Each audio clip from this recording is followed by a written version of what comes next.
All right, we are on the Welcome Matt podcast. Today, I'm joined by Jorge Viveros. Hello, everybody. How's it going today? Not bad. How are you? Great. It is a beautiful day. It is. That we are spending inside in a basement doing some podcasting.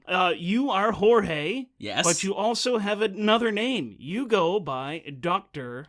Bubblito. Yes. Tell me a little bit about the good doctor. The doctor, it came from, I was invited to a clown festival, and we had, I think, 10 minutes to do whatever we want. And it was summer. There was a whole, sale in Walmart about bubbles, and I was just like, oh, I'm just gonna make my act about bubbles. So I did it. It was terrible. I had a lot of bubble juice and a lot of free time. So I started just playing around, and I realized that a lot of people do thing called bubble art, and I just started doing it. Now something really, really weird became a job right now. I have gigs and stuff. Where did you initially get all your bubble juice? I started just buying it, and I'm not sure if I should name the brand. I don't want you to get sued, but I hope I do. I would. You can represent me in court. Okay, I will do. Okay, so I bought some bubbles, I think it was Mr. Bubbles, and then Gazillion, and I just started kind of playing around, and then I kind of started experimenting with trying to make my own formula, with putting a little bit of extra syrup, making it, and there's so many formulas, and you will go to the internet and you will find the quote unquote the real formula for perfect bubbles, and there's so many. So I started just are they edible? And or flavored? There was one that it was flavored that I used maple syrup, and nice. It was disgusting. I'm not sure if that counts as flavored, but I'm not sure if it was edible because I always use dish soap. So it took me a good 2 years to kind of find the most comfortable formula that I use in all my shows, and it's not perfect, but it's the one that I feel more safe. If you ask me for a show, I will do that one, but I'm still experimenting. And if the audience wants to check out videos, you have some on YouTube? I recorded one years ago, and that's the one that I use for promoting myself. The problem is that I cannot really record myself because I'm afraid that when I'm busking or when I'm doing a show, somebody will tip off the camera. Step in front of it. Exactly. I'm a little bit anal about that thing. So everybody that does a show that has footage of me, I ask them for it. Tell me about your last performance. Oh, the last performance, Andy. It was my last show with Andy Hong. I just did 5 minutes. Yeah. Nice and sweet. It was super awesome. It was the perfect time for just getting me back into the gigs, because my gigs start until they start now.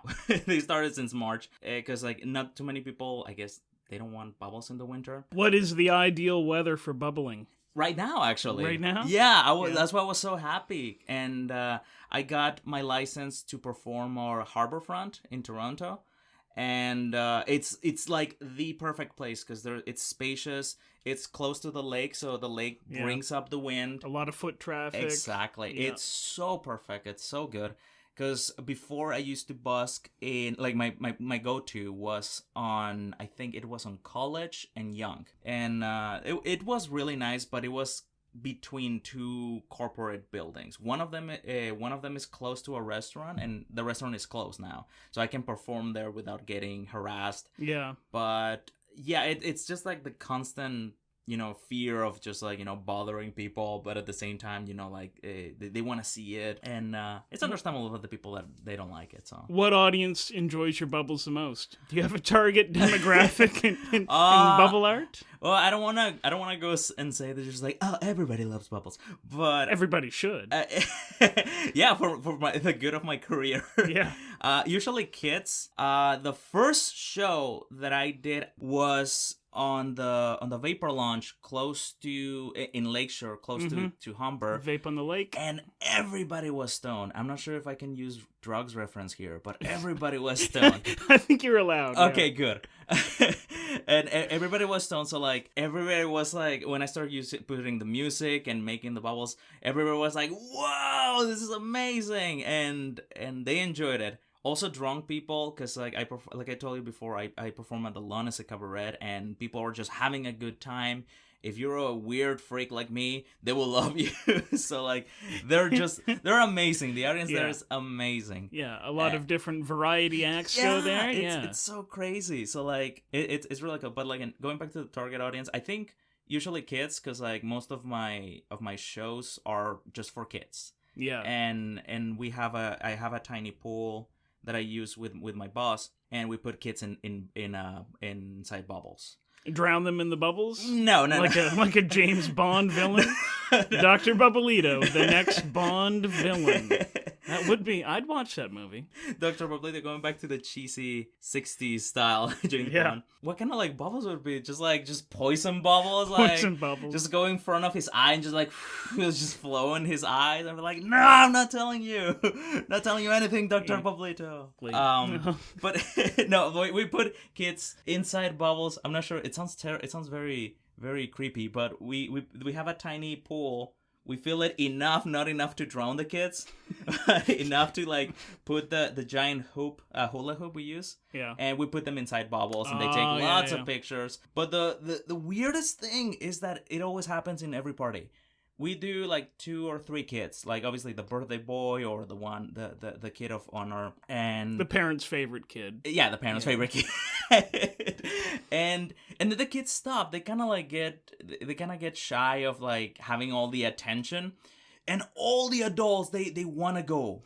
They want to go. It's so crazy, man. It's like because everybody likes bubbles. Are you ready to play some games? I am. I'm really hyped, and I'm just so nervous.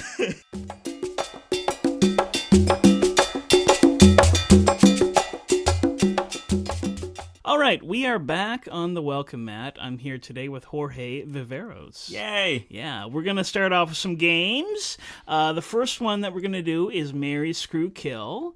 And if you've listened to this podcast before, you know we do themed ones here. So today, we're going to do movie monster themed Marry, Screw, Kill. You are a big fan of movie monsters, right? I love movie monsters. Your options today: Frankenstein's monster, The Mummy, and Dracula. Okay, I think I will screw Dracula. I will kill the Mummy, and I will marry Frankenstein monster, the Frankenstein monster. So let's talk a little bit about how this is going to go down. Okay, I'm interested in your marriage with Frankenstein. Tell me about your wedding day with Frankie Boy. Well, I'm gonna ask how he proposed. So it was really quickly. I was just hanging out in the lake, throwing little flowers and let them float in the lake, and we just went on a date. I know he wants a partner. Yeah. Have you been dating for a long time? Just to like a date in a castle. It was really nice. We ate bread and wine,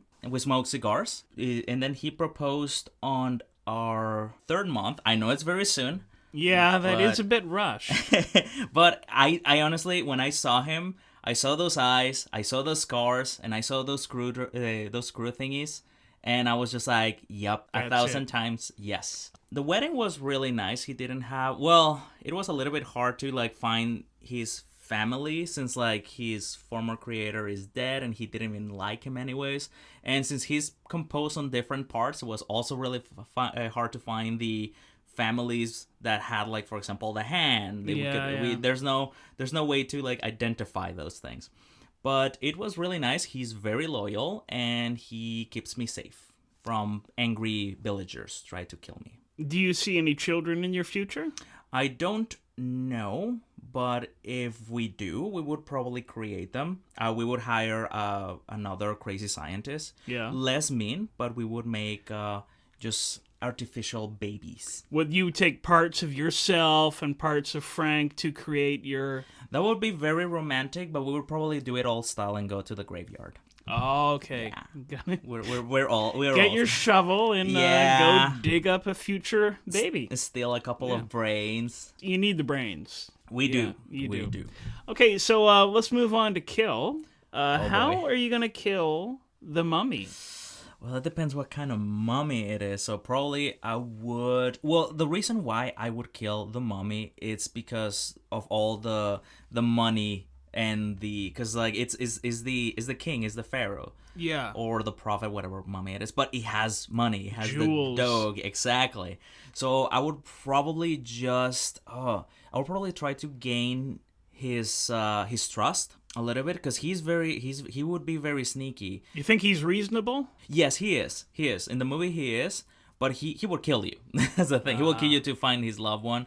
So I would probably just be the total jerk and villain of the movie and just kill him and just find out his weakness, pull on like a Batman villainish that I will like observe him, and just, if he's just like, oh man, like I cannot like I don't know, just go on the rain because I'm covered with sand, I'll turn into mud, and I'll be like, aha, so like I will invite him to Niagara Falls or something like and that. then push him in. Exactly. So down over the falls. Or I would probably take him to the museum, and I would probably keep him there, and whether using a spell and rum, and sell it to the rum. Yeah, and exactly. I think he would fit in well Exactly. there as like an exhibit. Yeah, and I would sell it there. I would have his money. I would have the rum money, and I would have a new house back in Egypt. So the mummy is famous for having a lot of booby traps on the way to the tomb.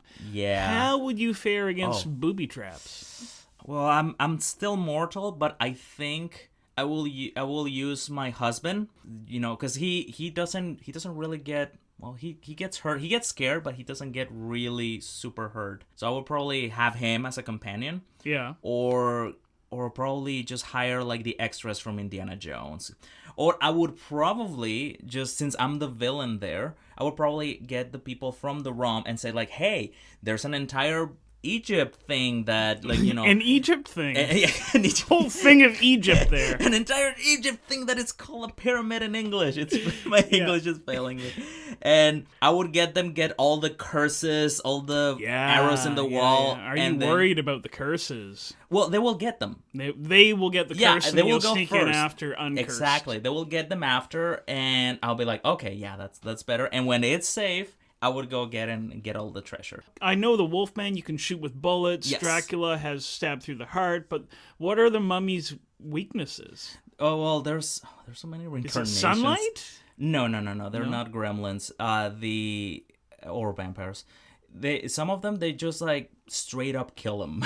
They just shoot them, or just like some of them they just cast a spell on them to kind of like just like again just, lock them away. Exactly, again? lock them away. I would probably go for this spell and just like lock him on the ROM. No, lock him on his own sarcophagus. Yeah. And sell him to the ROM. And then later on, he's in a movie with Ben Stiller. Yes. Exactly. Okay, so that only leaves one option. You're going to screw Dracula. Yes. So tell me a little bit about how this is going to go down. Where do you two meet? I will probably just be very tired in Transylvania, and then it will be raining, and I'll have to look for a place. I find the castle, and then he receives me there. He gives me wine. He tells me he never drinks wine. He will, like, I guess, try to kind of, like, seduce me. I'm very hard. I'm a very hard player. You're playing hard to get. Yes. So, like, as soon as he knows whether he touches my shoulder or just, like, he offers me food, I'll be like... Creeps up behind you. Exactly. In bat form. Exactly. So, like, I would be like... Okay, what does this guy... I know what this guy wants, but what can I get from that? He's so transparent. Exactly. You can't even see him in mirrors. Exactly. That's how transparent he is. Because I know he's a pimp. And I know he gets, like, he gets whatever he wants. The cape gives it away. He gets all the booty. But I really wanna, he needs to convince me, or he needs to win me that, at least for that night, since it's Screw and it's not Mary. Yeah. And that's one of the reasons I wouldn't marry him, because he would cheat on me. He's a player. And I might as well have a great night with a player and have him work for it. So yeah, he's looking for somebody for eternity, but then he gets bored after a while and he just bites somebody else. Yeah, and it's just like, oh, there's like many of my wives just like getting all the children or whatever. I don't know. Do they have children? No. I think they should. They deserve it. In this day and age, they really deserve it. Do you know your blood type? I think it's O. O is the rare one. O is the Yeah. rare. So I think that would really interest Dracula, because O is a type that you can donate to anybody. Really? Yeah, That's amazing. O is like the rarest of the type. Because that's odd. I did not know that. That's oh wow! I now whoa! I should totally tell him that. That's so cool. I'll be like, I'll probably drop my health card there that it says like oh, and I was just like oh, so many O's, but yeah. So I think that you gave me just like an amazing tool to like even play more hardball with him and just like be like no, you gotta win me, babe. You gotta win me for the night. And then in the morning he's not there because of the sunlight. Yeah, he would like I would open the curtains because I want to have my space. I want to wake up and I want to be like just like, oh, it was a great night or something. So you wouldn't sleep in the coffin with him? No, no. I like cuddling, but I like having the what is it called, the space, because like could you imagine how like cuddling in a coffin, like it would be so tight, especially in the summer. It would be that would be boiling. Hot. That would be hot. And then during the day, do you sleep during the day? Are you a day sleeper? Well, if he bites me and turns me into a vampire, I'll probably sleep on the day. Yeah. But like if that happens, but like I would probably sleep on the day. What base would that be? Would that be second base, third base, or is that's a home run? Maybe. Maybe, because like being a vampire sucks sometimes. Like you get literally you get eternity, but you cannot go outside. Can't eat garlic. Cannot eat garlic. You cannot eat pizza. You cannot get into people's house without being invited. Can't see yourself in the mirror. Yeah. So you don't know what clothes to wear. Exactly. Or how you look. I mean, it's not that it really matters, but like, I mean, I'm usually very okay with it. So like, if it bites me, I'm just like, oh hell, I guess I'm gonna live with all eternity. Oh well, whatever. I saw it coming. I mean, it was my decision to like screw Dracula. So like, I guess I saw it coming. But maybe I like, as a protection, if I would probably like, I would have sex with him, and then I would use the collar. Like I would use protection and protection in the sex and in the exactly. Protection. So he doesn't turn me into a vampire. Yeah. This is a good PSA message of like, always double tap, use protection when you screw someone. Especially Dracula. Yeah. So that was Marry, Screw, Kill with Jorge Viveros. He is going to marry Frankenstein's monster. Yay! He's going to kill the mummy, and he is going to screw Dracula. I love the fact that we didn't use any women. It's just, and I treated them like, yep, legitimate. All right, that is on the welcome mat.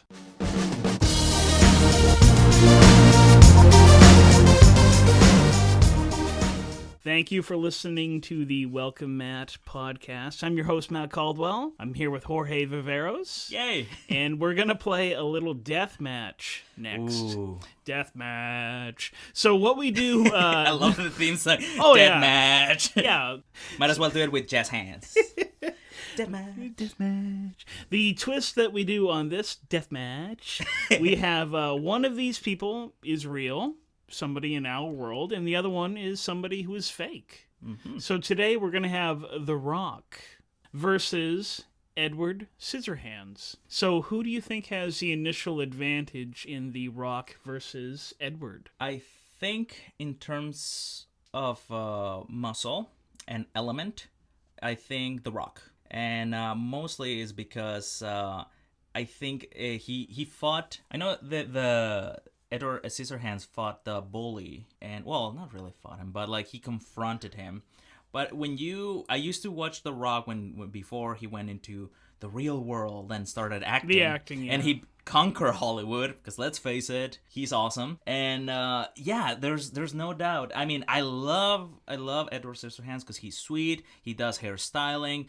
But he has no chance. Gardening too. Exactly. I mean, that's everything he can do. He has like the scissors, and the scissors are old. Can you imagine that thing wouldn't cut? It would cause an infection, maybe. Oh. But The Rock, he would just bit. You think he'd just punch him? Oh no! The Rock would like make sure that everybody watches. But the thing is that Edward Scissorhands needs to do something bad, because The Rock was always the hero. He needs to do something bad, and that's a little bit tricky, because Edward Scissorhands will do something bad, and I'm rooting for The Rock, because if Edward Scissorhands does something accidentally bad, like cutting the head of the girl, like just like dancing in the snow or something like that, The Rock would go to the rescue and save the town in his mind. Yeah. But he could become the villain, and that's the thing that I'm afraid of, that he will become the villain, and the girl will be like, "It's an accident, you jerk," and he will be like, "Oh, sorry, do you smell?" No, you don't smell anything. And he will become the villain,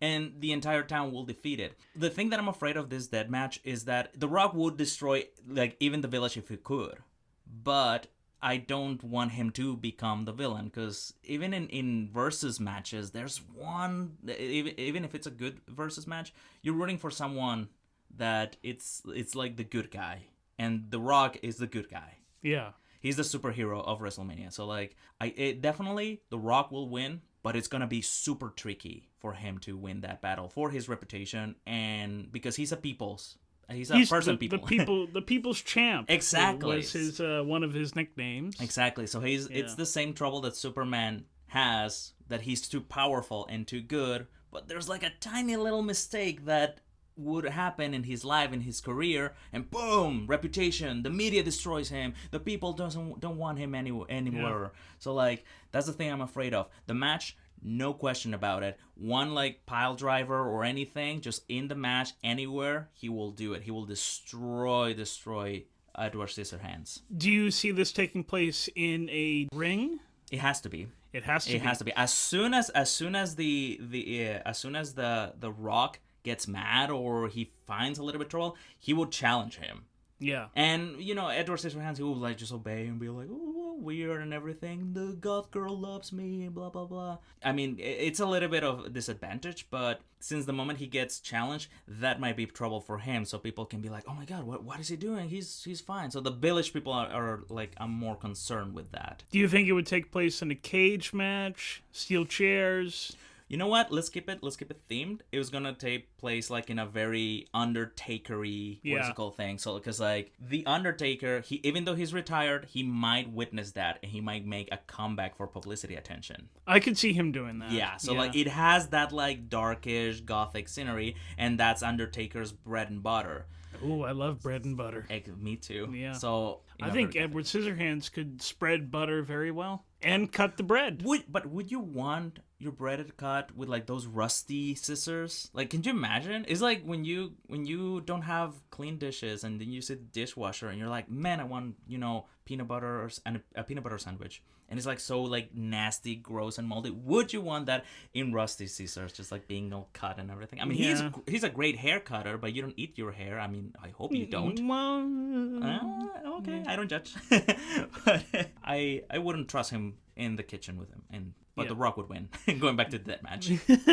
Well, one of his moves is the people's elbow. Yes. How do you think the elbow would fare against Scissorhands? That can be tricky because since he puts his entire body weight against him, and if he... I'm doing, I don't know, how do you call this action? He lifts his arm towards him and stabs him. He's using his own strength. Edward Scissorhands will use his own strength, the Rock's strength. I can talk. His like momentum. Exactly, and stab him through. I don't care if they're rusty, but like he might stab. But the Rock is invincible, so like in my reality, it will just like break all the scissors. So Rock does beat scissors. Of course, always. It always does.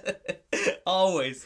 And do you think there would be any fan backlash against... are you kidding me? Yes. There would be an amazing backlash. As soon as you see it on the news that The Rock beat Edward Scissorhands, you'll get all the Tim Burton, you get all the people who buy in Hot Topic just rally against him, and it's going to become an entire social media war, sorry. Will there be a rematch? I don't know. I suppose if he's dead, but Edward Scissorhands is kind of like a dead person. Robot zombie, because he could potentially be brought back to life. I mean, with today's technology, maybe he could become like more sharper, more like Freddy Krueger-ish, like advanced. But here's the thing. The entire plants are there, and I think the only person that can do it is the character that I forgot his name, but Vincent Price portrayed that character.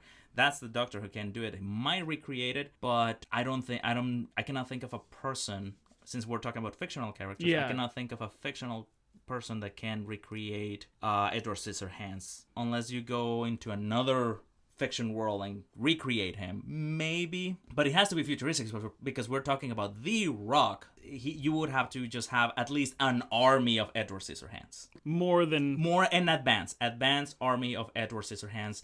All hairstylish, all like derpy and just crazy with crazy hair. That's maybe the only chance to just crash him. But the biggest damage that The Rock would be his reputation. So deathmatch, you think The Rock will take down Edward Scissorhands? Always. Always.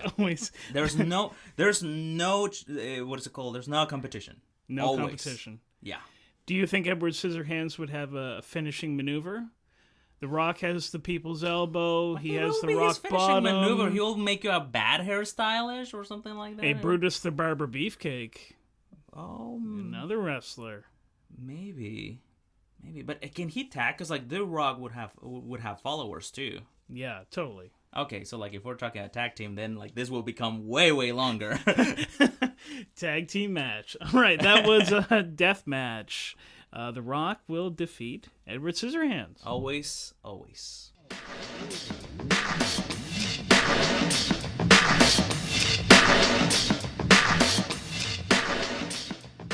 The third and final game that we're going to give a go today is Cartoon World. That is where you get to choose a cartoon character. That character, you become him or her, and you exist in our world. Okay. So you've chosen Scrooge McDuck. That's right. So what is your motivation for choosing Scrooge? Well, a lot of people might think that it's like, oh, I pick him because of the money, and that's a little tiny part of it because he's a billionaire, but also it's because I have the theory that he is immortal because he has been alive for like long. I think he's 150 years old. In duck years. I think in duck years, but like still that's how many even human years exactly. Yeah. So like even that's quite a lot because I think he found the Holy Grail once, and I think it's part of his treasures. The Holy Grail. Yeah, in the comics he found the Holy Grail, I think. So he's immortal, and he has a lot of money, and he's pretty strong. He's very strong to like stop the Beagle Boys and just save the world and just deal with his nephews. That requires a lot of energy, time, and not only money, but it requires energy. So a lot of dedication. Exactly. Yeah, he has to raise his 3 nephews that his son just abandoned with him. Yep. Was there any ever reason given for why he has to take care of Huey, Dewey, and Louie? I don't know because even Donald Duck is their uncle, so like you cannot really see any proof that even if they're adopted or if their parents are still alive or anything, but hey, I mean, I have the money, time, and energy because I'm Scrooge McDuck. If you play the video game, I can bounce with my cane, so like that's a lot of like strength, and I can still go on adventures. But there's if I'm in the real world, I'll still have the real problem. Exactly. So because like I'm part of the 1%, so like a lot of people want to take a lot of the tax money that you earn. So like even if I go to an adventure, some of my percentage will go to like to the government or to the people. So that will be a little bit problematic. Plus, I will have to save the world because the Beagle Boys might be alive. So like if I get sent to like a place to get a treasure or something like that for my own convenience or for the government or whatever, like I think the government would use me a lot because I have a lot of money. Like you see Donald Trump, he has a lot of money, bam, he's in the government. So like I think since like the people will find that like, oh, he has a lot of money, we can maybe use him. Yeah. He has a lot of, treasures, and he can go on adventures. He's not afraid of actually doing the physical job instead of sending just troops there or the people there. I would have more hobbies. That's the problem. I will also have to deal with Launchpad, which also keep crashing my... Yeah, you have to buy a new airplane every time he flies. Yeah, but luckily I think I can cover that because... in the series, he can cover that too, and he keeps crashing that. If I'm the real world, I'm pretty sure there would be more pilots, so I think I would fire him. Yeah? I would fire. I think he's not really part of the family. I mean, Yeah, he's not a McDuck. He's a McQuack. I think if we're in the real world, I would just laid him off. He was laid off. I wouldn't Pay him fire to go away. Exactly. Give him a settlement. Exactly. Yeah. Like we would still be friends. Just like, hey, listen, I think you're still old. We're old, so I think you need to retire. So I could even like maintain him. Like maybe even buy him some lessons of piloting. So Yeah, he might need them. exactly. You mentioned Donald Trump. As Scrooge, would you Yes. have political aspirations? Well, not really, because I have my money, and but I think if for example, I would have problems if like there's like some taxes and things, because I'm the 1%. I need to protect like my money, but also I think I would mind my own business, because like, look, I have my nephews. I would have my friendship with Launchpad. I would have new inventions. And I would go on adventures. So I would be way too busy for politics. Even if they tell me like, hey, do this for the government, I will be like, no, you know what? That's fine. And that people will like me for like not, okay, I guess obeying the government. But like, I would do my own thing. So I would be way too busy. I might even have to put Huey, Louie, and Dewey on school too. Because I might be way too busy. So... Do you have a favorite between Huey, Dewey, and Louie? Louie. Louie? Yeah, Louie. Why Louie? I don't know. I like it reminds me of King Louie from the Jungle Book. But Dewey, I don't know. It has like a duh to it. So Yeah, he's a like, bit of a jerk. I think Louie is the jerk. Louie is the jerk. Yeah, I so think you so. like the jerk? Yeah. I mean, the naughty one, the one that gets in trouble. Well, all three of them they get in trouble. Let's face it, they're like the same character. Yeah. So I'm not even sure.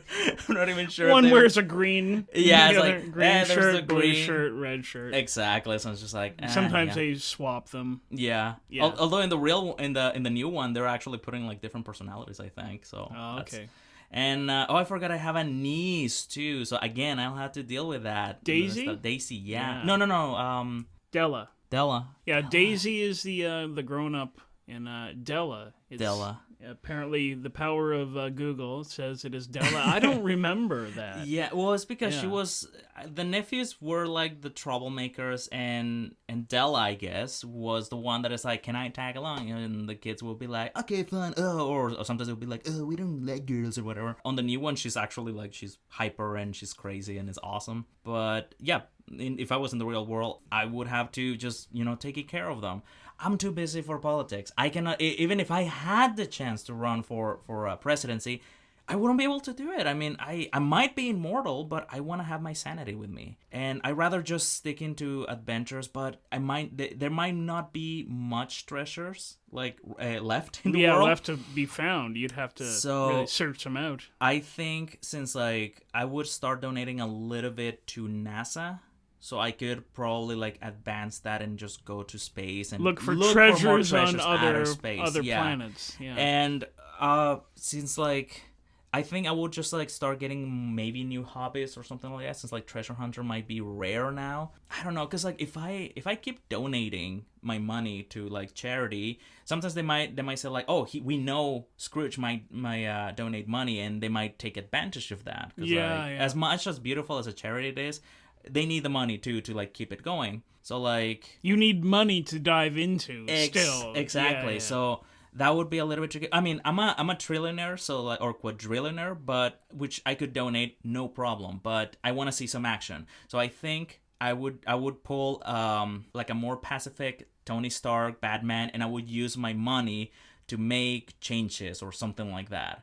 I think I would be more of like an emissary. Now that we keep talking more, like just like going to different countries and say like, hey, like travel the world or something like that, but like to take some action of like countries that like need actual help or something like that, or for exploration or something like that. I know it sounds very boring, but also maybe I might have time to spend with my nephews and niece, because I'm not sure if I can find love, because like I'm a duck in a human world. Yeah. And unless there's a really crazy person there. But still, I mean, I would crazy person who's into old duck men. Exactly. 160-year-old ducks.